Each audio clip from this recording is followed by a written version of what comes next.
I de tidlige morgentimer bliver en båd med kvinder og børn fra det forliste Royal Navy troppeskib HMS Birkenhead roet i sikkerhed.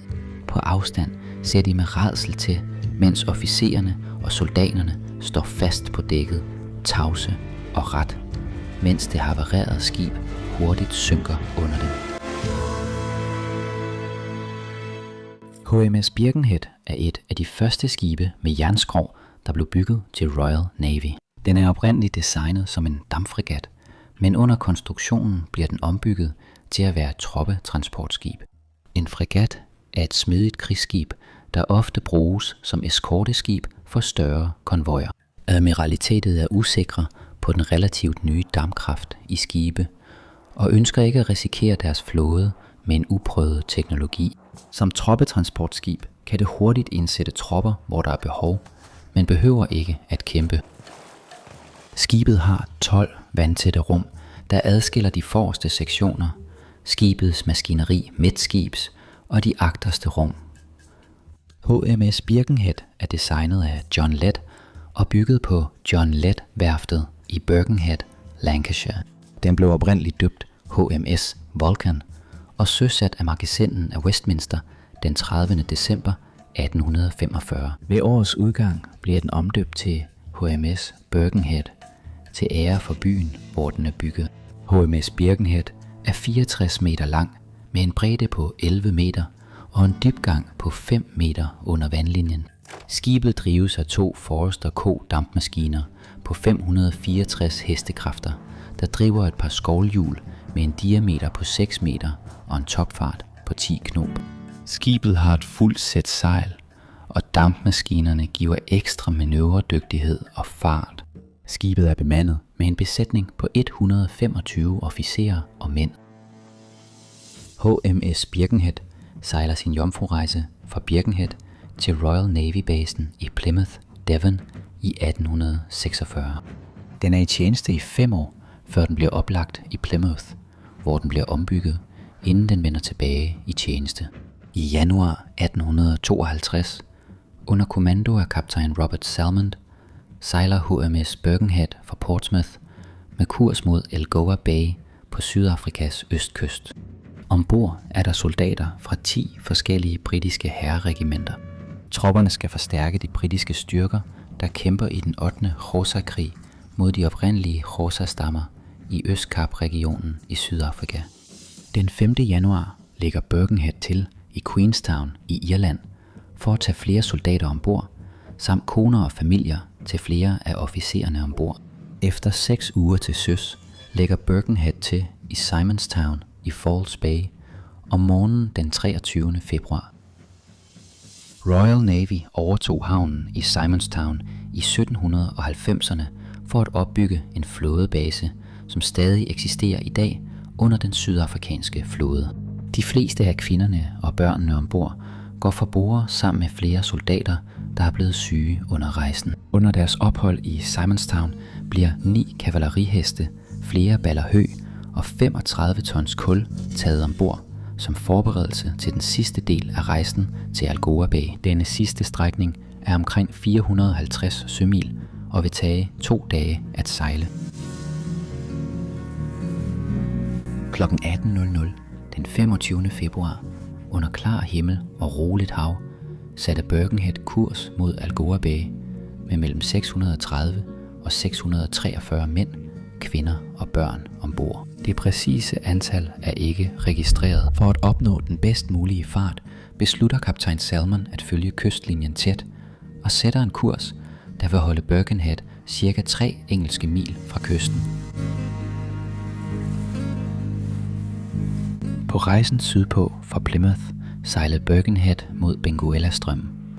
Da den sejler op langs det sydlige Afrikas østkyst, møder den Mozambique-strømmen. Disse permanente havstrømme er stærkest i dybt vand. Tættere på land møder strømmen modstand fra landjorden i det lavere vand, hvilket sænker deres hastighed. Derfor er det nemmere at sejle mod strømmen i lavere vand, mens man holder sig tæt til kysten. Lige før kl. 02:00 den 26. februar sejler Birkenhead med 8,5 knob, mens den passerer Danger Point ud for kysten ved Gansby. Manden i stævnen tager en dybdemåling. Der er 22 meter vand under Birkenheads stævn. Når man sejler om natten, er landet måske ikke synligt, og derfor er en måde at navigere på at følge en dybdekontur.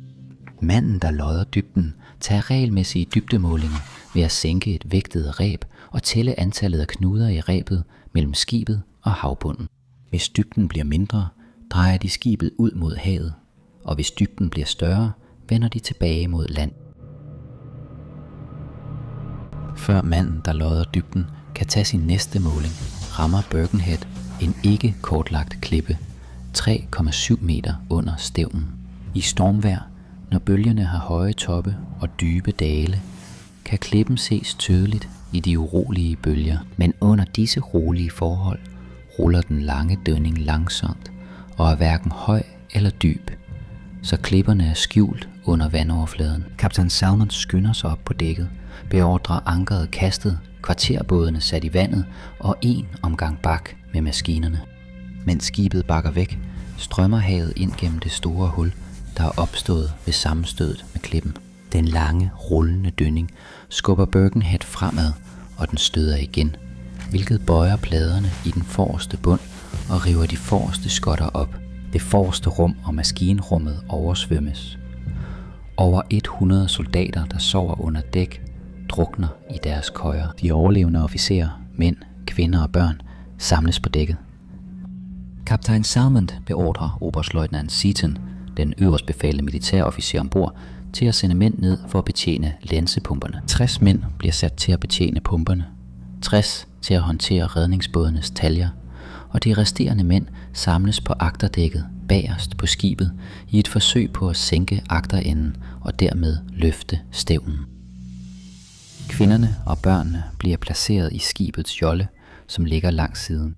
Kaptajn Salmond beordrer, at yderligere 2 store både, hver med plads til 150 personer, skal sættes i vandet. Den første bliver straks oversvømmet og går tabt, mens den anden ikke kan sættes i vandet, fordi taljeblokkerne ikke er blevet vedligeholdt og rebene ikke løber igennem dem. Dette efterlader kun kutteren og 3 små redningsbåde til at tage mænd ombord. De overlevende officerer og mænd samles nu på agterdækket, hvor oberstløjtnant Seaton opfordrer sine officerer og mænd til at opretholde disciplin og orden. Alle er tavse. Det eneste man hører er kaptajn Salmond, der stille minder sine mænd om at forblive rolige. Hestene, der sparker på dækket, og en lille dønning, der ruller op langs siden af skibet. 10 minutter efter at Birkenhead først rammer klippen, og med maskinerne stadig i bakgear, rammer Birkenhead klippen for 3. og sidste gang og river bundpladerne op. Skibet knækker i 2 lige bag hovedmasten. Skorstenen kollapser og falder over bord. Skibets forreste del synker hurtigt.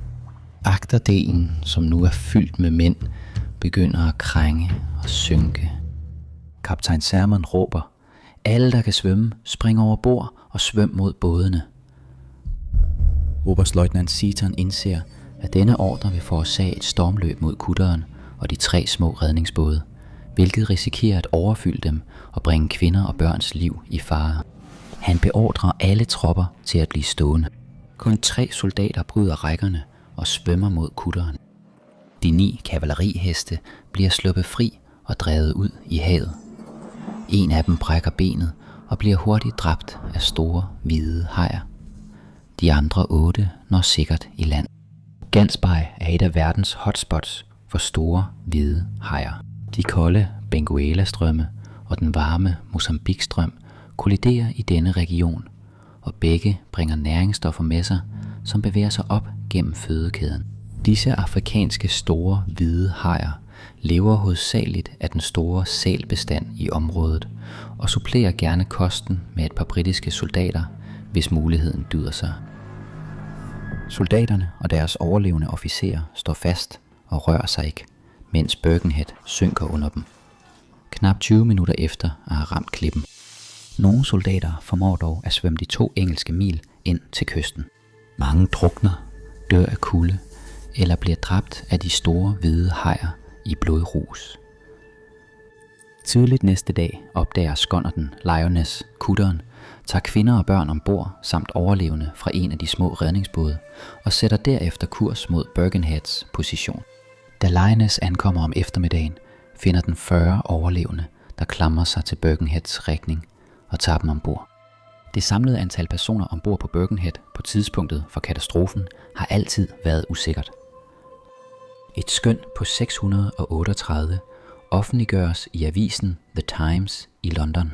De overlevende består af 113 soldater af alle grader, 6 marinesoldater fra Royal Navy, 54 sømænd af alle grader, 7 kvinder, 13 børn og 1 civil. I alt 194 mænd, kvinder og børn. 444 mænd døde. De traditionelle træskibe fra den tid, eller et skib designet uden vandtætte skotrum, ville være brudt op hurtigere, og dødstallet ville sandsynligvis have været højere. Det stærkere metal gav en vis beskyttelse mod klippen, og de vandtætte skotrum bremsede oversvømmelsen, hvilket gav besætningen nok tid til at evakuere nogle af de overlevende. Flere sømænd bliver stillet for krigsret ombord på HMS Victory i Portsmouth den 8. maj 1852. Retssagen vakte enorm interesse blandt den britiske offentlighed. Da ingen af Birkenheads øverste officerer overlevede ulykken, bliver ingen holdt ansvarlig. Et fyrtårn, der er 18 meter højt og har et lys, som kan ses 25 sømil ude til havs, blev bygget ved Danger Point i 1995.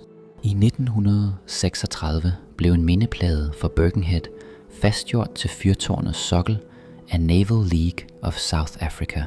Disciplinen og tapperheden hos officererne og soldaterne ombord Birkenhead, sammen med beslutningen om at sætte kvinder og børn i kutteren før alle andre, har ført til det, nu er kendt som Birkenhead Drill, eller mere almindeligt kendt som kvinder og børn først.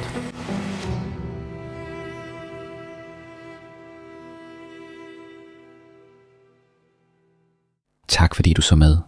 Hvis du kunne lide denne video og gerne vil se flere videoer fra denne kanal uden reklamer, så overvej at støtte os på Patreon. Linket er i beskrivelsen. Du kan tilmelde dig gratis eller vælge et medlemskab med fordele, der spænder fra reklamefri videoer til tidlig adgang og live Q&A-opkald. Jeg ser frem til at møde dig der.